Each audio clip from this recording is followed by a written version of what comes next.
пылесос.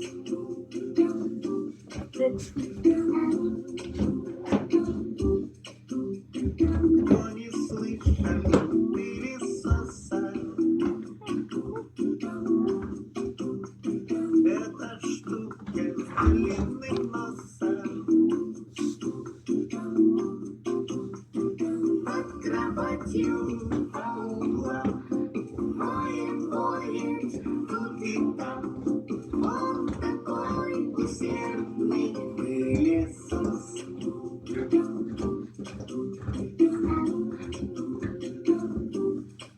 Кто не знает пылесоса? Эта штука с длинным носом под кроватью по углам чистит, чистит тут и там. Он такой полезный пылесос.